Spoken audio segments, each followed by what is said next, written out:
Welcome to the Orchestrate All the Things podcast. I'm George Anadiotis and we'll be connecting the dots together. Open source stacks enable software to eat the world. Some of the most innovative companies in the world are working on building an open source stack for AI. Dan Jeffries was there when the LAMP stack enabled software to eat the world. Perhaps you don't know or remember what the LAMP stack is, but it's actually pretty important. LAMP is an acronym made out of the initials of key open source technologies used in software development: Linux, Apache, MySQL, and PHP. These technologies were hotly debated back in the day. Today, they're so successful that the LAMP stack has become ubiquitous, invisible, and boring. AI, on the other hand, is a hot topic today. Just like the LAMP stack turned software development into a commodity and made it a bit boring if you're not a professional software engineer, an AI stack should turn AI into a commodity and make it a bit boring, except maybe for data engineers. This is what Dan Jeffries is out to do with the AI Infrastructure Alliance. I hope you will enjoy the podcast. If you like my work, you can follow Link Data Orchestration on Twitter, LinkedIn, and Facebook. Yeah, I've been in technology for about 2 decades. I had a IT consulting company that did a lot of big Linux web farms and a lot of Microsoft back office kinds of things, big Exchange servers, AD, those types. I went to Red Hat after selling my company to my partner, and I was there for a decade during the growth there. It was about 1,500 people or so when I started, so I got to see it all the way up until the IBM acquisition. And that gave me a very strong sort of open source bent, and I got to see kind of the sea change of proprietary software to open source software. And after that, I really, got super fascinated by machine learning. I kicked off a 50-page manifesto inside of Red Hat 4 or 5 years ago, and I expected to find dozens of people sort of beavering away on the infrastructure problem there. And it turns out nobody was working on it. So I started all these working groups and I socialized it up to the CTO. But at some point in time, I felt it was necessary to kind of go back into the startup space because I felt like that's where all the energy was flowing. And that's why I ended up at Pachyderm, which is a machine learning startup focused on data lineage and data versioning. And I love being kind of back at the energy of a smaller company because I feel like this space is very energetic at this point, and you got to be where the action is if you want to make a difference. Mhm. Yeah, it certainly feels that way to me at least. And I have to say that, I think you went public with the AI Alliance announcement, like not very far back. It feels like a few weeks or couple of months tops, if I'm not mistaken. And so when I Yep. went and checked the names of organizations that were involved, I saw lots of names that are familiar to me. And actually, coincidentally, I just covered the Series B funding round from MLOps from OctoML today. So Okay, cool. yeah, it seems like I kind of naturally gravitated towards that space as well. So it's kind of convergence of things I'm interested in as well. So open source and machine learning and MLOps, all of those things. So okay, let's see where to start with the AI Alliance. So whose idea was it basically? How did it came to be? How did all of you, got together and decided that this is a good idea? I mean, it was my idea, but the more I started talking about it with lots of people in the industry, the more I realized that there was just a need for it. And actually, I ended up being very surprised. I expected there would already kind of be an organization that was thinking about how to capture all this activation energy, bring all these different companies together, get them talking to each other, get their integrations teams talking, and really nobody was doing it yet. And that was very surprising to me as I started to dig into it. And every founder that I ended up talking to, every engineer I ended up talking to was very excited. I really didn't have to work very hard to kind of get people interested in the concept. They understood it intuitively, and they realized that all the innovation is coming from these small to mid-sized companies, right, that are getting funded now, right? And they're up against these giant vertically integrated players like SageMaker from Amazon. But I don't think any of the innovation's coming from that space, right? I think it used to be, and I saw this movement at Red Hat, that the proprietary software companies would come up with all the ideas, and then open source would copy it in kind of a okay sort of way. But then over time, most of the innovation started to flow to the open source. And it started to flow to the smaller companies' projects. It started flowing to people working together, even kind of frenemies working together to build something, as a collective that they could all benefit from. And the proprietary vendors started to fall behind. So I think that has maintained at this point in time. So I think SageMaker and those kinds of vertically integrated products, they take the innovation from the smaller space and they copy it, but it's not very innovative. And the innovation is going to come from a bunch of these companies working together as like little Lego pieces that we stack together. I firmly expect us to have like a lamp stack or a mean stack of AIML in the next 5 to 10 years, and it'll change over time, right? You went from lamp to mean to whatever the framework is nowadays. The same kind of flow will happen in the machine learning space, but I don't believe the hype that anyone has the end-to-end machine learning system at this point. We can't, because it's just moving too fast. The space itself and the problems we need to solve are in motion at the same time as the software is being created. So it's going to take a number of years for this to shake out, but the innovation is definitely going to come from small to mid-sized companies and projects. Mhm. Yeah, I mean, in principle, I totally share that notion. I mean, about innovation coming mostly from the open source space and from companies that are not, behemoths, basically. They serve a different purpose, in my opinion, which is, basically taking that innovation and deploying that at scale, and making it accessible and deployable along this different hardware and so on. But that's a different part of the ecosystem, I would say. So seeing your kind of manifesto or mission statement, it became quite clear to me that, well, actually, it didn't become all that clear. And that's going to be my question to you. So I kind of had the feeling that, okay, so maybe what they're aiming is what you alluded to earlier. So to actually build a kind of stack or a standard, because you also mentioned like things like interoperability and API bridges and this kind of thing. So I'm wondering really if you're actually aiming for what you said, like a lamp stack, and if you are, what's the road to get there? Because you mentioned earlier that there was a lot of enthusiasm and your idea seemed well received by a lot of people, but there's a distance between like saying, hey, okay, that sounds like a good idea, sign me up, and actually coming up with a roadmap and a plan to make it happen. So I'm wondering, how are you going to walk the walk?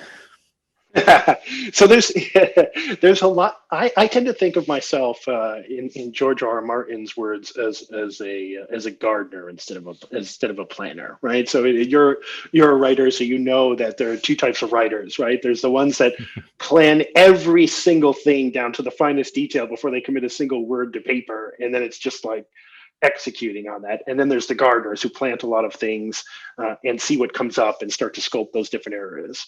I'm very much a gardener, and I see a lot of the folks who I work with in the organization as being gardeners as well. And I think it's necessary at this phase. I see the Alliance evolving over the course of time, right? And its mission will shift over time.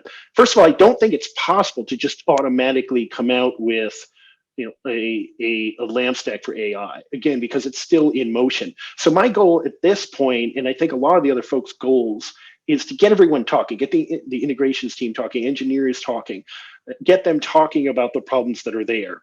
I actually thought that we probably wouldn't end up hosting any projects as we form into a foundation. We're in talks with the Linux Foundation, deep talks now to potentially roll under their organization, just like the Cloud Native had done, or form our own 501c.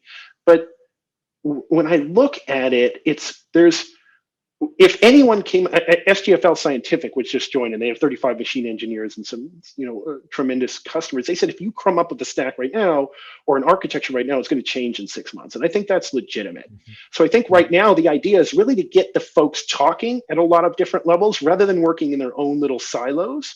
And to me, this kind of mirrors the beauty of an open source development model. right? I also agree with you that proprietary, big, vertically integrated systems serve their own purpose, and they're always going to make money. But the difference is Kubernetes and Docker don't become Kubernetes and Docker if they only run on Google. And so what you see is all these proprietary, individual, siloed versions come out over time. And then somebody comes up with a standard that actually starts to transcend and work across these different things, and they all end up retroactively adopting it, right? So I still remember when VMware, didn't love Kubernetes, but if you look at their marketing literature now, it's like the great, the great leader. We've always loved Kubernetes, right? And so my thinking is the key is just getting everyone talking. And we just brought on, for instance, Quantum Black, which is a great solutions integrator. They were purchased by McKinsey. They used to done a ton of Formula One work. They're working on technical council in the same way, and they're bringing together banks and all the infrastructure folks and a bunch of people who are thinking about it because they've already seen the tools change just in their own lifetime. They started in 2008 working everything in MATLAB, and now they've seen 3 iterations of tools.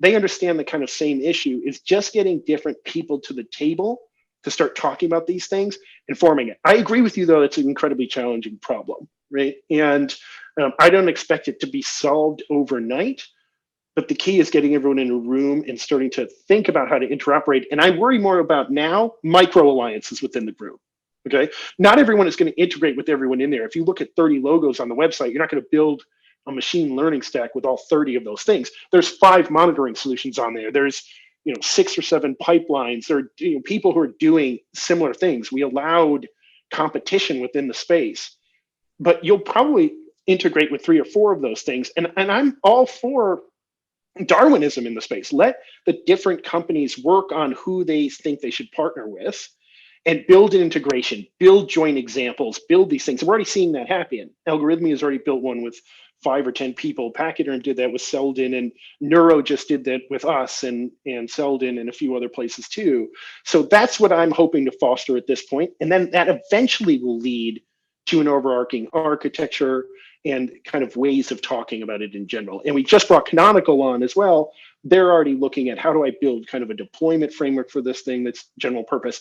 So it happens in fits and starts. Little pieces of the puzzle get solved, and then eventually you get a glue project that kind of weaves it all together, I think, at time. And that's, I think, the eventual place that we want to get to, but it's going to take a few years to get there. It's not going to be solved overnight. Mm-hmm. Yeah, it sounds reasonable actually, and yeah, I would be a bit skeptical if you said, oh, you have everything figured out, and that's the plan. Give us, I don't know, a year or two, and you'll see the standard emerge. What you're describing sounds much more real, actually, therefore credible, I would say.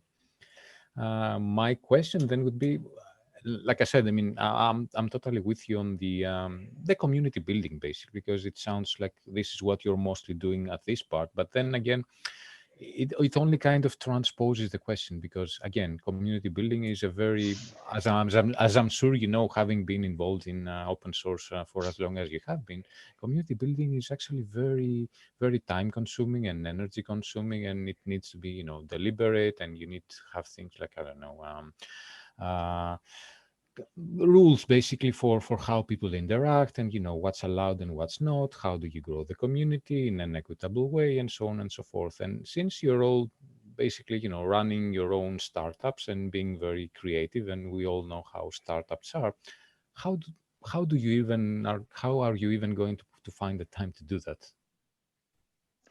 Well, I happen to have a lot of free time in terms of my ability to dedicate to this at this point. I wouldn't call it, let me not call it free time, because then, Pachyderm might think, oh my God, I'm not doing anything. But the truth is, they've been very supportive of the concept from the very beginning. And I've reached a point in my career now where I have a lot of kind of leeway to run with my ideas. And the way I think about it a lot is that when I was younger, and in the internet phase, I saw how important the internet was, but I was just a kid. I could only really surf the wave. So I went to work in .com boom and in Linux when everybody thought that was crazy.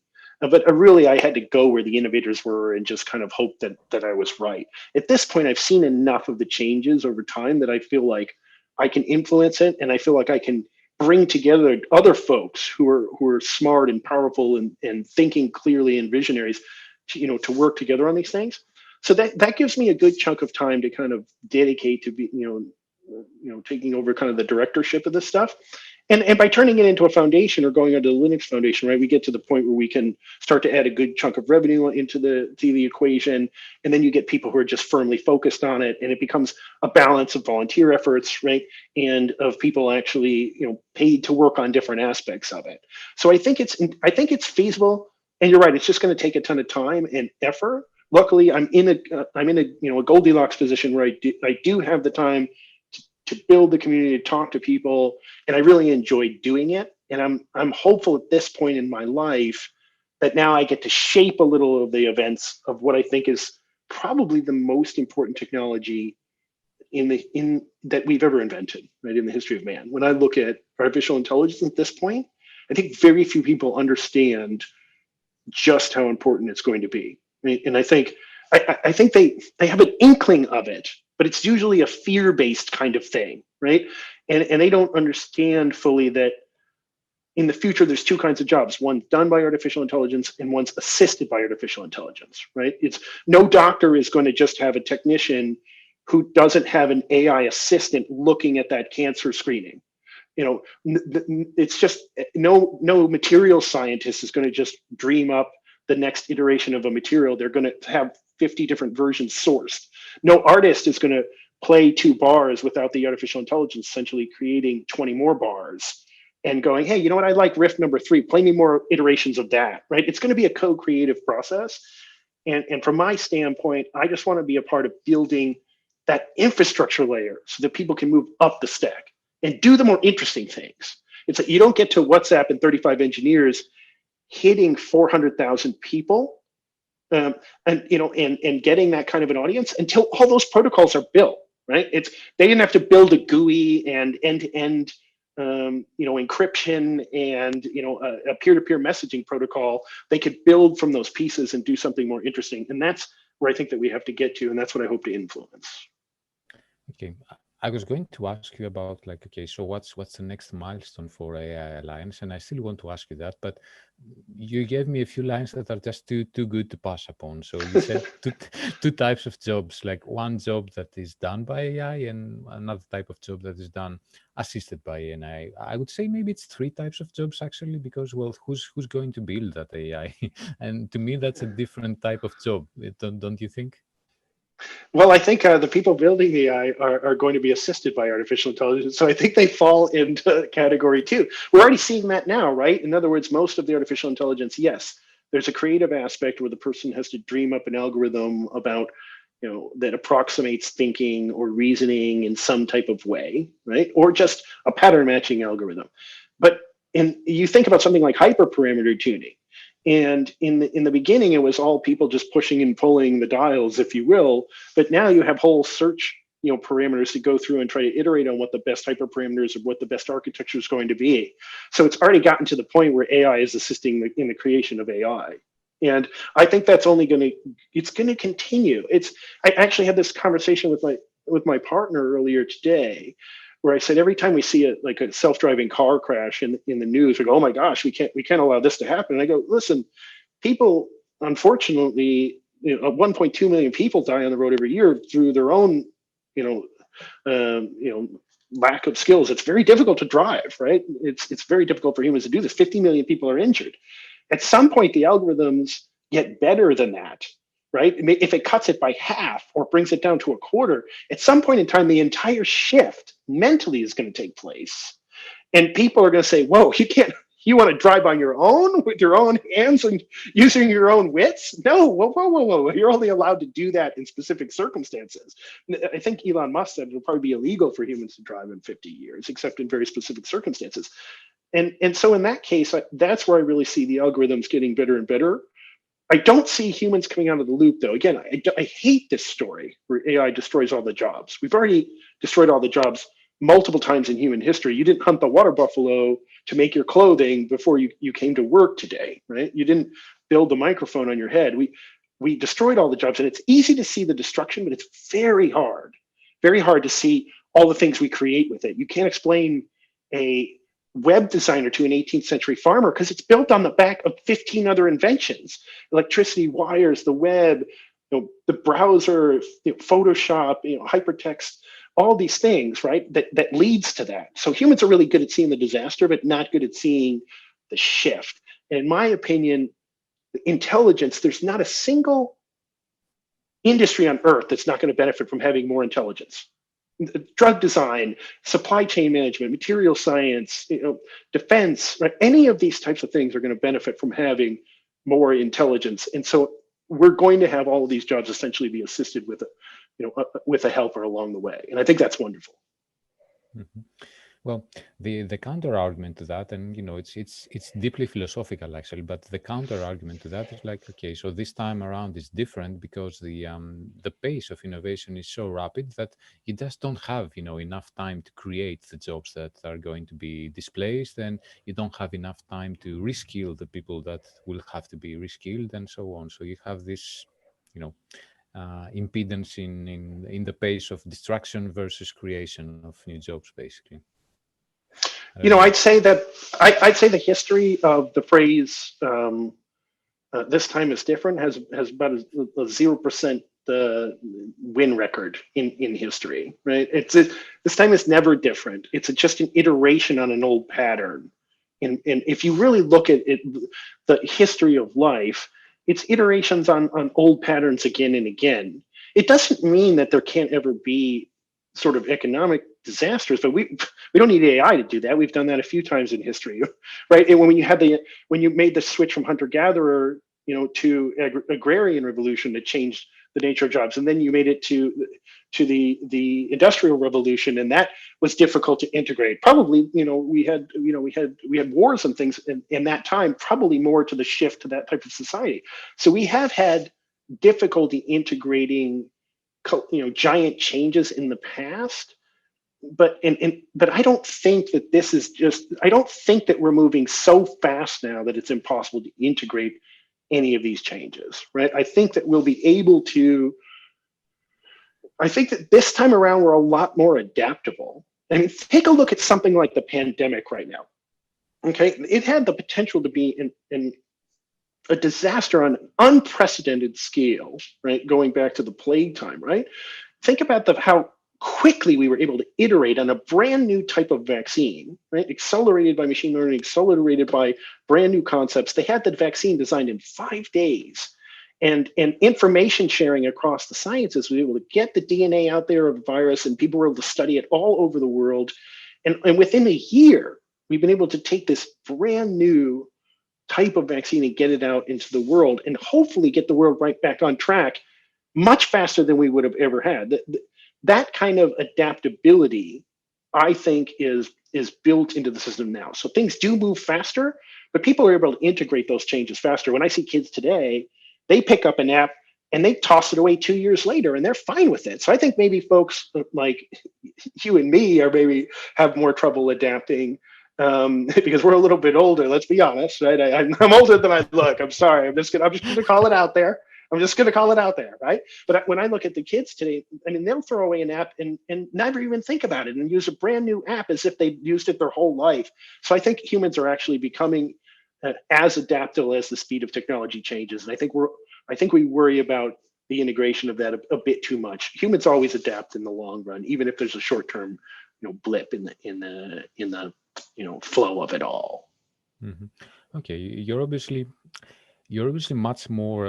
You're definitely an optimist, and I think you're definitely much more optimistic than I am. So I'm going to hit you with another counter argument, then, which actually ties back to the original discussion about AI Alliance and what it is that you're doing with AI Alliance. So you referred to how innovation doesn't really come out from of the big players, but more like companies like Pachyderm and OctoML and the other companies that have formed the AI Alliance. So, but one thing that the big players do have is data, basically, and you know much better than I do that, well, you can have, the best machine learning algorithm that ever existed. It's pretty much useless without data.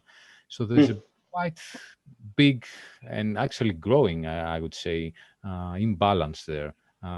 Big guys get richer in terms of data, and everyone else gets poorer in comparison. So do you think this is viable, and do you see that as a kind of obstacle going forward as to having an equitable type of AI? I mean, now you're making a strong argument, right? And I think it's a legitimate one, right? And I would say actually a decent amount of the original kind of innovation did actually come out of the big companies. So I'm going to reverse a little bit here, right? In other words, they came out of the research labs and the big FANG companies and such. But what you end up seeing is those folks are able to solve all the problems simultaneously. In other words, they're able to build the infrastructure and the algorithms and the innovation at the same time because they have these huge general purpose operating systems. They have all this data, as you've noted, right? So I equate that to them building the car, the wheels, and the streets simultaneously. And for the rest of us to really use this, you have to like coalesce and bring together some of those pieces. You have to have infrastructure you can build on top of, or you have to have data sets that are more public, or you have to be able to build your own data sets or crowdsource them together. I think that what you do see though is a lot of the engineers that came out of those companies solve a general purpose problem, something like Tecton or Y Labs. Y Labs, all those engineers came out of Amazon working on SageMaker, and they realized they need a complete redesign of how you think about monitoring, because you have to monitor the whole length of time when you're doing inference. And if there's drift, you need to keep the whole history. Whereas in a traditional monitoring system, you don't have to keep that. You just have to know the web server is up or down. If one web server is bouncing, you kind of want to know that history, but the rest of it you can kind of throw away. And I think Tecton, at the same time, those folks came out of Uber. They came up with that concept of a feature store, and then they thought, oh, we've abstracted this concept. Now let's leave and start our own company. So I think there is actually a co-creative process between the bigger companies and the smaller ones, right? I like to give obviously credit to the smaller ones because I think that's where it gets accelerated and that's where it starts to really change. And I think on their own, the big companies can't do it. But quite frankly, you're right. The smaller companies can't do it without some of the bigger companies' initial innovation. When it comes to data, I do think that it is a moat in the interim. The question is, does machine learning change over time? And I think we're getting better at dealing with smaller data sets. I think we're getting better at fewer shot learning. I think we're getting better at transfer learning and iterating off of those things. So I could see large numbers of algorithms trained and then kind of brought out as kind of pre-trained models that other folks can just start to build on top of, right? Or I can see those each kind of company building its own private data set and transferring it to like a quick training center that has an economy of scale. But you are right. This is a legitimate argument to say that the data sets is the advantage that the giant internet web companies have currently. But the world is not the amount of data that the world is creating is not getting smaller, right? And I think that you are going to see a huge chunk of people get access to more kinds of data or being able to build their own data sets over time. And that will sort of naturally tip the balance away from the moat that they currently have. But you are correct, it is a legitimate moat at the current time. Mm-hmm. Okay. All right. And then I guess since we're kind of a bit over time, then let's bring it back together to where we started from. And I'm going to ask you that kind of mood question. Okay, so that's the next milestone for AI Alliance? Then what can we expect from you next? The next step really is a lot of logistical work currently, right? So we have the Bootstrap committee that's meeting. That's got an events group. It's got a governance, revenue. We're building out all of the governance structure. I've been looking at FinOps and working with a team, the FinOps group, which is under the Linux Foundation. I've been looking at their stuff. I'm doing due diligence on all these different groups, building out just the kind of the boring stuff, right? Of like, how do it's almost like playing a strategic board game. You have to think about everything that can go wrong in terms of governance, and you don't want the board in there essentially voting every time you need to do paper clips or change the website, right? You want to have a degree of flexibility. So I'm working hard to kind of come up with that concept now. And then at that point, we can turn as we get kind of the logistics out of the way in this phase, we get back to bringing on different projects, getting people talking to each other, doing events, working on kind of joint architectures together, right? So I think it's a crawl, walk, run approach. I'm a patient person, and I think technology takes time. I think Wired, it's EDNet. Back in the old days, I used to kind of sell on the concept that we could the technology was changing every 5 seconds, but the truth is it takes a little bit of time, and so I'm patient.